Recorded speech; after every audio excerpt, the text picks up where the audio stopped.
নমস্কার, শুভ সকাল। এই মুহূর্তে আমি জানি তোমরা ভীষণ চিন্তিত আছো রাষ্ট্রবিজ্ঞান মাইনর সিলেবাসের সাজেশন নিয়ে। আমরা ইতিমধ্যে রাষ্ট্রবিজ্ঞান মাইনর সিলেবাস অনুসারে সাজেশন প্রকাশ করে দিচ্ছি, যার থেকে তোমরা ১০০% প্রশ্ন কমন পাবে। আর অবশিষ্ট আছে ২ নম্বর প্রশ্ন। সেই ২ নম্বর প্রশ্নটি আজকে সাজেশন আমরা দিয়ে দিচ্ছি। ১০০% তোমরা কমন পাবেই পাবে। বিগত যে পরীক্ষাগুলো আমাদের থার্ড সেমিস্টারে হয়ে গেছে, সেটাই আমাদের প্রমাণ করে দিচ্ছে। তাই আজকে আমরা প্রকাশ করব ওয়েস্ট বেঙ্গল স্টেট ইউনিভার্সিটির 5th সেমিস্টার রাষ্ট্রবিজ্ঞান মাইনর সিলেবাস অনুসারে ২ নম্বরের সাজেশন। যে সাজেশনটি তোমাদের ১০০% কাজে লাগবে। আর যদি তুমি না দেখতে থাকো, তাহলে কিন্তু আমরা বলব তোমরা পিছিয়ে পড়বে। কারণ শেষের কবিতা সুন্দরবন মানে সামনে সূর্যোদয় কিন্তু তোমাদেরকে দেখাবে। প্রথম সূর্যের আলো দেখাবে হচ্ছে আমাদের শেষের কবিতা সুন্দরবন ইউটিউব চ্যানেল। কারণ ১৭টি কলেজ কিন্তু এই চ্যানেলের সঙ্গে যুক্ত আছে। তোমাদের যেটা সিলেবাসের অন্তর্ভুক্ত সেটা হলো পার্টি সিস্টেম অফ ইন্ডিয়া এবং ইস্যু ইন ইন্ডিয়ান পলিটিক্স।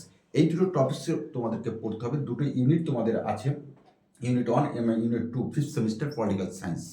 আর সেই ইউনিট অনুসারে আমরা প্রশ্নপত্র সাজিয়ে রেখেছি। যে প্রশ্নগুলো তোমাদের পরীক্ষা হলে অবশ্যই আসবে। তোমাদের ১০ নম্বর থাকবে। তোমাদের এই প্রশ্নের জন্যে ৫টি প্রশ্ন লিখতে হবে। তোমাদের ৯টি প্রশ্ন তোমাদেরকে দেবে। ৯ থেকে ১০টি প্রশ্ন দেবে, তোমাদের লিখতে হবে ৫টি, যার মান হচ্ছে তোমার ১০। ১ নম্বর করে আমরা বলে দিচ্ছি। একদলীয় প্রাধান্য বলতে কি বোঝায়? একদলীয় প্রাধান্য বলতে কি বোঝায়? লেখো। ভারতের দলীয় ব্যবস্থা বলতে কি বোঝায়? ভারতীয় দলীয় ব্যবস্থা বলতে কি বোঝায়? আঞ্চলিক দল কাকে বলে? একটি উদাহরণ দাও। আঞ্চলিক দল কাকে বলে? একটি উদাহরণ দাও। ভারতের জোট রাজনীতি বলতে কি বোঝায়? লিখে রাখো। ১০০% এই প্রশ্নটা তোমাদের থাকছে। দলত্যাগ বিরোধী আইন কি? দলত্যাগ বিরোধী আইন কি? জাতীয় দল হওয়ার একটি শর্ত লেখো। জাতীয় দল হওয়ার একটি শর্ত লেখো। সাম্প্রদায়িকতা বলতে কি বোঝায়? আঞ্চলিকতাবাদ কাকে বলে? আঞ্চলিকতাবাদ কাকে বলে? ভারতের রাজনীতিতে জাতির ভূমিকা লিখে রাখো ১০০%। ভারতীয় রাজনীতিতে জাতির ভূমিকা। ধর্মনিরপেক্ষতা বলতে কি বোঝো? ধর্মনিরপেক্ষতা বলতে ভারতীয় সংবিধানে কি বোঝানো হয়েছে? লেখো। অর্থাৎ ধর্মনিরপেক্ষতা বলতে ভারতীয় সংবিধানে কি বলা হয়েছে সেটি তোমাদের লিখতে হবে। মন্ডল কমিশন কেন গঠিত হয়েছিল? মন্ডল কমিশন কেন গঠিত হয়েছিল, অর্থাৎ কেন বিখ্যাত? পরিবারতন্ত্র বলতে কি বোঝো? এরপরে আমরা আরো কয়েকটা প্রশ্ন আমরা আলোচনা করে দেব। 10টি প্রশ্ন দেব। সেই 10টি প্রশ্ন দেওয়ার আগে আমরা বলে দিই, এই মুহূর্তে আমি জানি তুমি আমাদের চ্যানেলটি দেখছো। Please subscribe and share your friend. Subscribe করতে কিন্তু তোমার পয়সা লাগবে না। কারণ আমরা যখন একটা ভিডিও করি না, আমাদের অনেকটা স্টাডি করতে হয়। স্টাডি করে তোমাদের হাতে আমাদের তুলে দিতে হয়। এই যে আমাদের সাময়িক পরিশ্রম, আমরা তোমাদের উপযোগী করে এটা আমরা তৈরি করছি। সামান্য প্রতিদান তো চাইছি, আমরা তোমার কাছে পয়সা চাইছি না। আমরা অসংখ্য ছাত্রছাত্রী, আমরা কিন্তু ডিজিটাল নোটস, আমাদের প্রতি বছর যে নতুন নোটস আমরা তৈরি করি, আমরা কিন্তু দিই। একটি পয়সা কিন্তু আমরা কারো কাছ থেকে নিইনি। কোনো ছাত্রছাত্রী বলতে পারবে না। সেই ব্যবস্থা কিন্তু আমরা করে রেখেছি। সুতরাং please subscribe our channel and share to your friend. পরে আমরা 10টি প্রশ্ন দিয়ে দেব। কংগ্রেস ব্যবস্থা কথাটি কে প্রথম ব্যবহার করেন? কংগ্রেস কথাটি কে প্রথম ব্যবহার করেন? বিপজ্জনক দর্শক বলতে কি বোঝায়? খুব ইম্পর্টেন্ট প্রশ্ন কিন্তু। বিপজ্জনক দর্শক বলতে কি বোঝায়? লেখো। তোমাদের প্রশ্নের যদি কোনো অসুবিধা হয়, কোনো নির্দিষ্ট প্রশ্নের উত্তর, তাহলে আমাদের হোয়াটসঅ্যাপে লিখে পাঠাবে, আমরা অবশ্যই তোমাকে উত্তর দিয়ে দেব।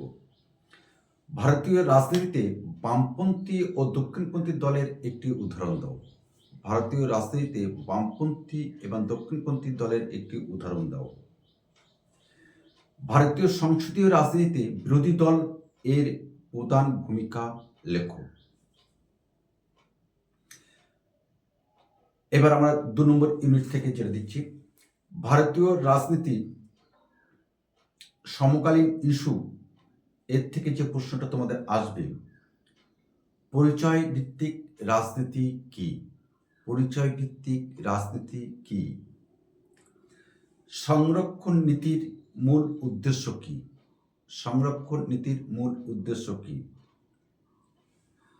ভারতের ভূমিতত্ত্ব, ভারতের ভূমিপুত্র, সন অফ দ্য সয়েল তত্ত্বটি কি? ভারতের ভূমিপুত্র তত্ত্বটি কি? খুব ইম্পর্টেন্ট প্রশ্ন লিখে রাখো। লিঙ্গ রাজনীতি বলতে কি বোঝায়? লিঙ্গ রাজনীতি বলতে কি বোঝায়? নতুন সামাজিক আন্দোলন, নতুন সামাজিক আন্দোলন বলতে কি বোঝায়? এটাই ছিল তোমাদের এক নজরে আমরা 22টি প্রশ্ন দিয়ে দিলাম। এই 22টি প্রশ্ন থেকে তোমাদের অবশ্যই 12টি প্রশ্ন, তারও অত্যাধিক, আর তোমরা 10টি প্রশ্ন দেবে, 10টি প্রশ্নই তোমরা কমন পাবে।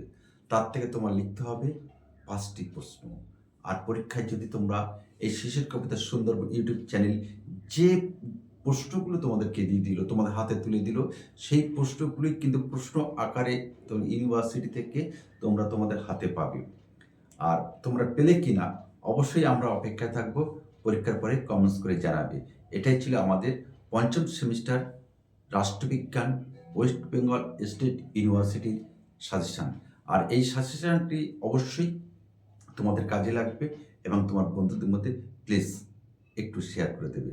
তাহলে আমরা কিন্তু অনেক উৎসাহিত হব আগামী দিনে এইরূপ সৃজনশীলতা বা সৃষ্টিশীল কাজে আমরা হাত দিতে।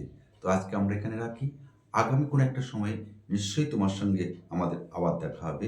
ধন্যবাদ। সকলে ভালো থেকে, সুন্দর থেকে, সুস্থতা নিয়ে তোমরা পরীক্ষায় বসো। তোমাদের প্রতি আমাদের শুভাশীষ রইল। নমস্কার।